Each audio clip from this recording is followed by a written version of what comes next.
और भी ऐसे जबरदस्त विश्लेषण देखने हैं तो फिर लाइक, शेयर और सब्सक्राइब करना बिल्कुल मत भूलिएगा। नमस्कार दोस्तों, आज हम दो बहुत ही मशहूर किरदारों की दुनिया में चलेंगे और ये समझने की कोशिश करेंगे कि आज के जमाने में हीरो होने का मतलब आखिर है क्या। और यही सवाल आज की हमारी पूरी बातचीत का सेंटर पॉइंट है। क्या हीरो वो है जो अपनी कामयाबी की कहानी खुद लिखता है, या फिर वो जो दूसरों के लिए खुद को दांव पर लगा दे? तो चलिए एक नजर डालते हैं कि आज हम किन किन बातों पर गौर करने वाले हैं।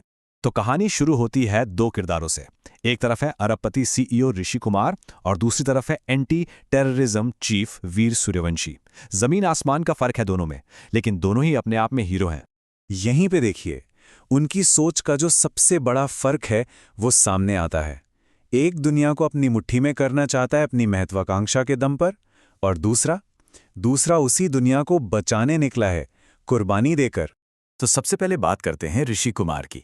आखिर कैसे एक इंसान खुद सफलता की परिभाषा बन गया। चलिए उनके सफर को थोड़ा करीब से देखते हैं। और उनकी फिलॉसफी देखिए, कितनी सीधी और पावरफुल है। वो कहते हैं, सफलता की कोई परिभाषा नहीं होती। जब हम सफल होते हैं तो हम खुद वो परिभाषा बन जाते हैं। मतलब सक्सेस कोई मंजिल नहीं है, बल्कि वो पहचान है जिसे आप खुद गढ़ते हैं। और ये पहचान कितनी बड़ी है इसका अंदाजा इस नंबर से लगाइए, 950 करोड़ रुपए। ये उनकी सालाना सैलरी थी एक फॉर्च्यून 100 कंपनी के सबसे यंग सीईओ के तौर पर। कमाल है ना? लेकिन ये सफर फूलों की सेज नहीं था। इसकी जड़ें जुड़ी हैं बचपन से, जब उन्होंने अपने पिता को सिर्फ 10,000 रुपए के लिए संघर्ष करते देखा था। बस तभी से एक जिद सवार हो गई, मुझे दुनिया पर राज करना है। और फिर क्या था, यूनिवर्सिटी में टॉप किया, खुद का एआई बेस्ड ऑपरेटिंग सिस्टम बनाया और सिर्फ 29 साल की उम्र में एक ग्लोबल कंपनी के सीईओ बन गए। मतलब नौकरी लेने नहीं, देने वाला बनना था। तो ये थी ऋषि कुमार की कहानी।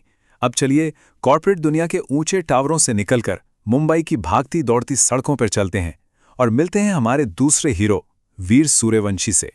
और यहां मामला एकदम अलग है। यहां दांव पर है पूरा शहर, मुंबई। खतरा है लश्कर के एक बड़े आतंकवादी हमले का, जिसकी प्लानिंग बहुत पहले से चल रही है। और ये खतरा कितना बड़ा है इसका अंदाजा इस एक नंबर से लगता है। 600 किलो आरडीएक्स, जो 1993 के मुंबई धमाकों के बाद से गायब है और कहीं देश में ही छिपा है। सोचिए जरा, ये कितनी तबाही मचा सकता है। और आतंकियों के निशाने पर कोई एक दो जगह नहीं, बल्कि मुंबई की धड़कनें हैं। CST station, gateway of India, Dadar market. सोचिए, ये वो जगह हैं जहां हर रोज लाखों लोग आते जाते हैं।